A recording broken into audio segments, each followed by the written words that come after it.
I'm going to tell you the reason why you're stuck earning measly amounts of money, even though you believe that you're a gun at systems, AI, automation, and in this particular case, HubSpot, is simply because no one is telling you the truth.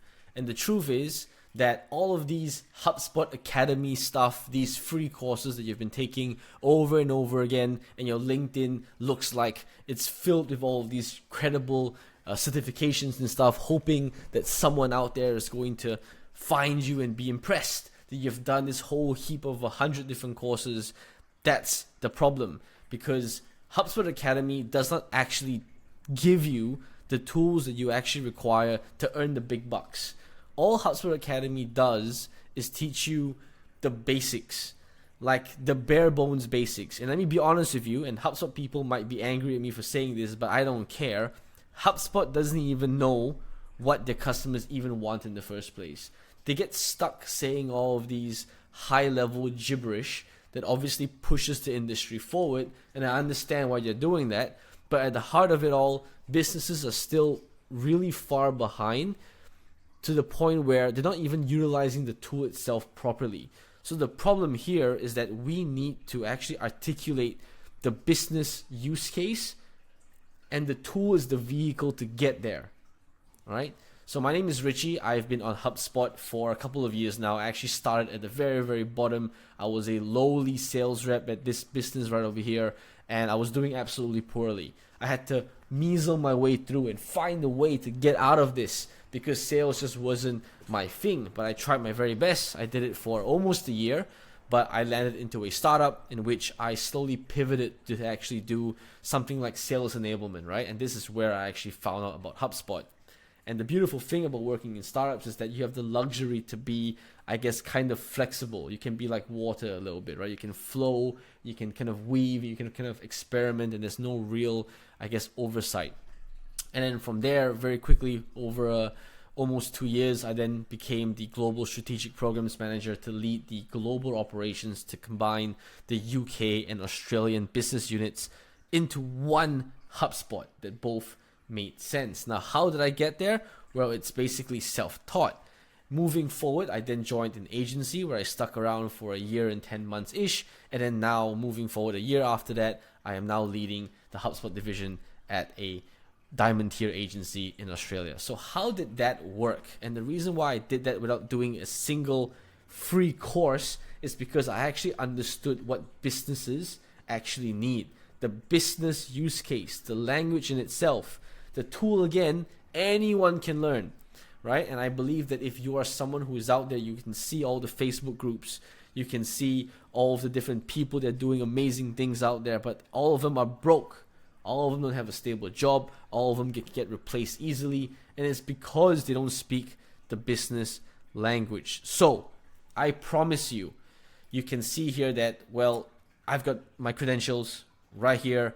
We are a diamond tier partner inside of Australia. We're handling clients up to millions and millions of dollars in recurring revenue. We've got tons of reviews up here. My name's specifically mentioned in a lot of these as well, and I've helped my team deliver exceptional results consistently across projects, and that is my receipts. Take it to the grave. All right, so my promise is if you stick around this video, you ignore every other video that tells you all these, like this technical elements and things like that, like this is fancy, this AI integration, this end-to-end. Remember back then, a couple of years ago, end-to-end this, AI this, automation this. Forget all of that. Forget it. Okay, forget it. No one gives a shit. No one cares. What you really need to care about is how to articulate business problems clearly. Let the customer know that you truly understand what it feels like in their shoes, and that's how you can actually achieve and be a strategic asset to the organization. Okay, we need to understand strategy. We need to be customer centric. All right. Good strategy works by focusing energy and resources on one or a very few pivotal objectives whose accomplishments would lead to a cascading of favorable outcomes. That is it. And then HubSpot afterwards becomes this thing, right? This thing that allows you to take the vision from the client over into reality, in which that's the platform that you're working with. But until then, you do not, and I repeat, you do not need to care about anything else. All right? Understood? Hope that makes sense. All right. So let me talk to you guys about something here. I prepared some notes already, so do forgive me. I needed to write stuff down because I don't want to forget where I'm rambling on. Right? So the reason why it's so important to actually have an understanding through startups is because, again, the business use case, right? When you're in a startup, there is no process. There's no process. There's an illusion of processes. So when I mean process, we typically in our minds think of, well, a deal pipeline, right? Or like a pipeline of sorts, which that's great. And then what we immediately jump to is, what are the automations, right? What are the automations? What triggers can we do? What is the branching logic? What tool can we essentially use to solve this business problem? But before we go into that, I'm telling you, you have to avoid the tool trap, okay? Because when I typically ask candidates who want to interview for positions, or I'm just talking to people in general, they're so anxious and so excited to talk about all of these fancy terminology, right? You just jump into like, yeah, I did this thing, I know how to use segments, I use filters to then split it out, and then use this in the campaign, I then use this particular workflow to then send off the thing, and then I measure the metrics in my reporting. I'm like, bruh, stop. I've heard it 1,000,001 times. I've said it myself. No one cares because everyone says the same thing. What you need to do is avoid the tool trap. I'm not saying that tools are not important. I am not saying that you can get away with not knowing how to use HubSpot. That's another thing that I will mention, I guess, hopefully later on as well. I'm not saying that you can get away by not knowing the tools. I'm saying that if you can zoom out a little bit, understand truly what it is that the customer is trying to get at, the pains that they're facing, you can then ask the right questions to then formulate the potential solve and pick and choose the right tools and the places within HubSpot or any CRM, Go HighLevel, whatever, that then solves that particular problem. Okay? So when someone is talking about their sales pipeline or their sales motion, there's so many elements to that. There are things like, for example, we can talk about, we have got the prospecting itself.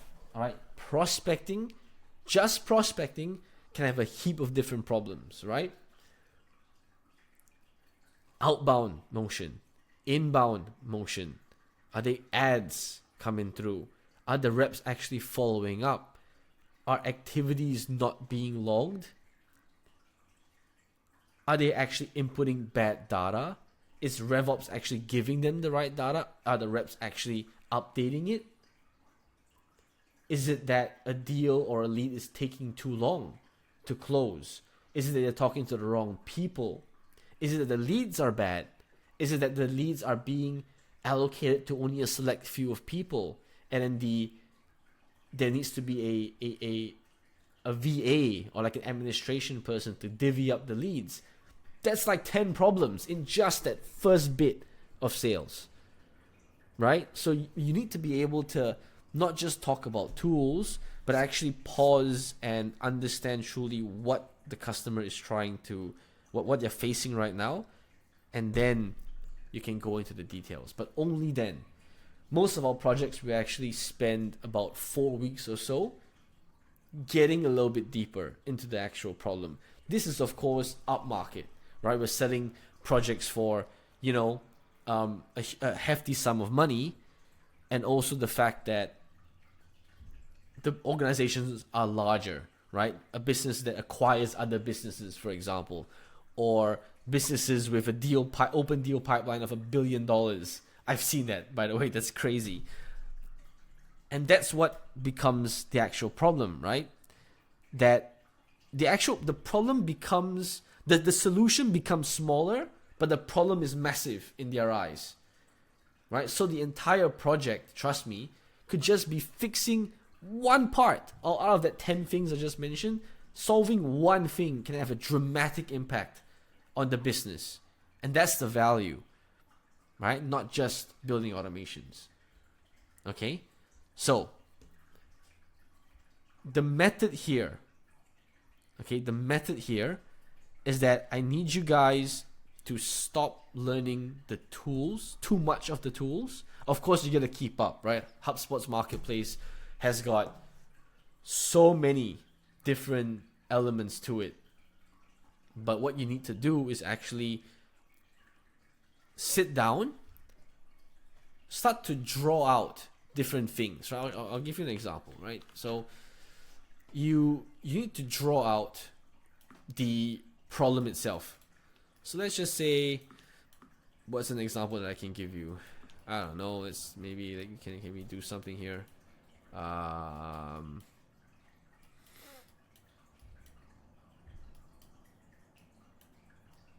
Okay, maybe let's do something like this. Let's look at this one. Okay, so I need you to start to actually build out. Choose any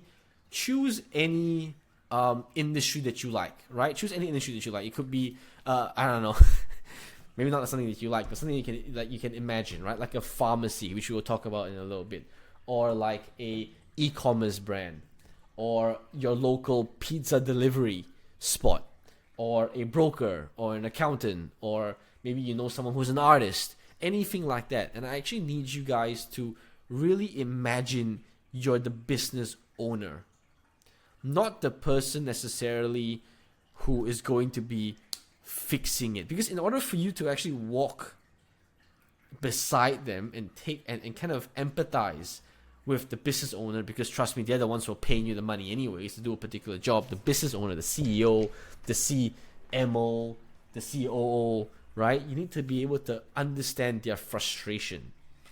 And then once you understand that, then you can go a level deeper, and then you can put yourself into the shoes of the end user, in which you're actually configuring the tool to be the best use for the end user, which is the staff, right? The employees of HubSpot, of the business who's using HubSpot, right? But first you gotta have a bird's eye view. So take anything, right? So in this particular case, obviously let's just stick with the basic stuff, but this person sells ovens. They sell ovens, big commercial ovens, wholesale. B2B, for example, right? So you imagine that, all right? So I've got 1,000 ovens in my warehouse across your country, right? Australia, for example, right? So then how do I actually get in these leads? Well, maybe I run ads, for example. So let's just run with that. So I run ads, for example. In these ads, I have a couple of marketing things that I'm doing, right? So I've got a pricing I've got a contact us form, right? I've got an inquiry form. I've got like a price calculator, for example. And then in that form, I then ask something like perhaps, what state are you in? Because the right state I can route to the right office in which I can then distribute my goods, whatever, right? So think about that. All right, state is something that you could utilize, and the use case is, well, for routing purposes. Okay, another thing. If I only have these forms, right, and what kind of inquiries am I getting? Well, most of the time you get spam, right? People who are looking for jobs, people who are trying to sell you marketing services, people who want to sell you photography, just competitors trying to get your pricing, or maybe your own existing customers looking to reach out to you guys because your office phone is disconnected or something. Okay, great. So if I have all of these things, but they're all being counted as form submissions, and all of them are being created as deals, for example, well, that's bad. So then we need some sort of other triaging method. So then, okay, we've got inquiry type. You see? So then now it's 2 layers of gatekeeping these actual forms. Now, okay, once we're in there, then all right, we mentioned before, we want to route it to different people, all right? So if state equals to A, go to these people. State equals to B, go to these people. It can even become more complex, right? These people, right? Bob, Jill, and Mary. Jill and Mary only handles deals above $50,000, right? But Bob only handles things less than $50,000. Well, that's another thing that we have to capture, right? And okay, take it through now. All right, new lead, great. New lead, great. It's in there now. Whatever object it's in, doesn't matter. Again, it doesn't matter. New lead, okay, it's done. All right, acknowledgement email. Let's send off an acknowledgement email.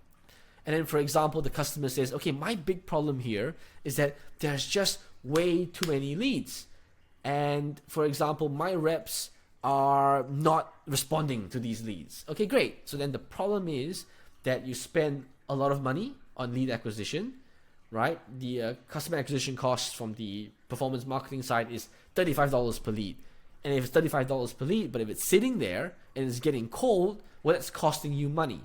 $35 per lead. How many leads has a last activity date for more than 30 days? Multiply by the number of leads over the past month times $35. That's money right there. Okay, so then, okay, we can implement an SLA of 1 or 2 hours for them to call. But if they're too busy, okay, why are they too busy? Are they too busy because they're not in the system? Are they too busy because their active leads are too overwhelming? If that's the case, okay, maybe let's nurture these people, right? In what form should we nurture it? Are they more of a email marketing type where they like pretty pictures and stories and case studies? Or are they very fast and loose where you need to go through sequences, right? So you can see here that the tool is in the bottom, right? Sequences or marketing emails is at the bottom.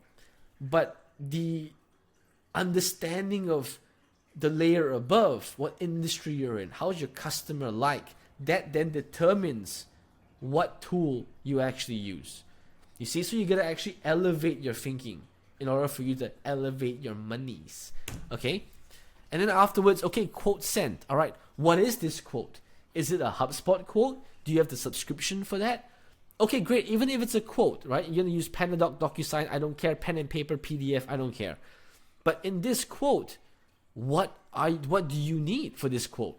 Are you collecting anything for the quote at all? When are you collecting this information? If there are like $1 million being stuck in this pipeline right here, but $50 million is being stuck in quote sent, what's the reason for that? Well, it could be multiple reasons, right? It could be that the quote is being stuck here because the reps are artificially inflating and just randomly sending out quotes. There's a way to prevent that. Or is it because the document is just way too massive and they're like, so many missing information, I can't be bothered, I'm going to leave it. And you lost the deal. And depending on those answers, the tool or the solution is different. It's different. Okay, quote sign, that's great. All right, what happens after quote sign? Are your accounts not issuing your invoices at the right time? Are they taking too long to issue the invoices? Are your numbers between your financial software and HubSpot different? What's the problem? Right, so you can see here that by understanding the business use case, then you're able to really position yourself as a strategic thinker, position yourself as somebody who is invaluable, and position yourself who is somebody who is no longer just handling behind the scenes work, which means handling conversations and problems within and amongst your company and the organization, but actually go out there and service clients, go out there and talk to the C-suite and management, and actually handle bigger and more complicated problems. All right? So, remember this, all of these things, all right? Avoid the tool trap. Stay focused on the bigger picture. Learn specific business use cases. Imagine and take yourself through an actual business. Be curious. You need to be curious. You need to actually look at any business as you go outside. You need to have the mentality of like, that's interesting. I wonder how their system would actually look like in the back end. You need to understand that. And the more you're able to talk to people and understand their process internally, not the jargon, okay? Not the jargon, not all the bullshit that they say to make themselves sound good, but the actual behind the scenes process, that's where you would actually take off and do well. And all of these things we actually discuss in my school. Oh my God. In my school called Made for This Academy, where I help every single one of you turn from being invisible back office virtual assistants, specialists, or coordinators to become the most valuable person in the room. HubSpot is growing, man. HubSpot is growing at an exponential rate. They're actually going more up market right now. They have grown tremendously since they first started back in 2006, and when you're just a marketing tool to a huge, massive platform that they are today, over $3 billion. I'm teaching this. I've been hosting live calls just like this one, where I show you guys really how to not only think strategically, but the tool itself, and how to actually have that middle ground where you're balancing not just the technical side of things and the implementation, but also handling more strategic conversations so you get paid more and you become more valuable. From here, HubSpot will not just be the software that you use, but it's the language that you speak, and you'll be able to articulate your thoughts to executives, management, and so on and so forth. I've been doing this for a long time now. I've got heaps of experiences to share with you guys, and I simply can't wait. Here, you'll be able to have courses that I've set up as well, where you'll be able to do a project manager accelerator, for example. It's a 9-week live program built for you guys who are already good with the tools, but are now looking to understand how to harness that power and communicate better towards your clients or your seniors in the organization. Or you've got somebody you are just learning HubSpot and you're kind of in between tools right now, and you need practical applications on how to get better in the tools as well. We have the HubSpot Blueprint, and of course we have the Trusted Expert, which is project management, how to have high-level conversations, how to have strategic conversations, how to vanguard your project, how to make sure that you have ongoing work and price yourself with your value instead of your time. So there you go, guys. Thank you so much. I appreciate it. Link down below to my school account. If you follow this, trust me, you will get to where you are. You will 4x your salary, and you're going to have a good time. And hopefully you'll be where you want to be. Keep pushing, work on your personal development, and you're going to get there in no time. Take care, guys. See you in the next one. Peace.